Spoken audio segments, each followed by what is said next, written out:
So how to spot the red flag of people who can't take criticism? Now, the first thing, you might think when I say this, that these are people who fundamentally disagree about politics, about religion and such. But that's not true. The two people I thought about when making this video, one's in Australia now, the other is in America, in Singapore.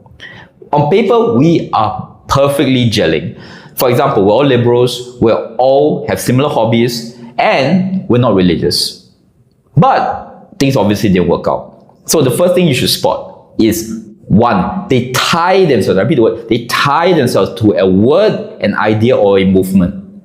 Everything comes back to this all the time. And rather than bring up a divisive topic, I'm just going to use an anime called Dragon Ball. Imagine in your head, someone whose entire being is Dragon Ball, and there's nothing bad about Dragon Ball. You can even bring in a reasonable criticism, like some filler episodes are not good, and they will take offense, or they will fight to the death to prove that it's not. And this leads to point two of the thing you'll notice. They make massive statements. The American I was talking about, guess what? That person has literally said, Singapore hates children. Now, when I was countering, I was like, look, Singapore's not perfect. I get why you say this, but here's where I disagree. No matter what you say, they can pivot because the statement is so wide. And because, as Seneca said, you cannot learn that which you think you already know. In their head, they already got the right idea. They already got the right principle. So it doesn't matter fundamentals. They can bounce about regardless, as the main thing that needs to happen is they win. Because regardless, as long as they win, remember, they know the right thing anyway. And the last thing is a particular motion that they do. When they are discussing things with you or debating you, they would tend to have this very focused look with a gape mouth, meaning like that. Their mouth is slightly open.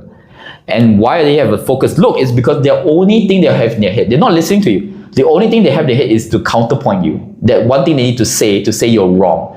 And you notice that the minute you end the sentence, they come out swinging, going like, you're wrong.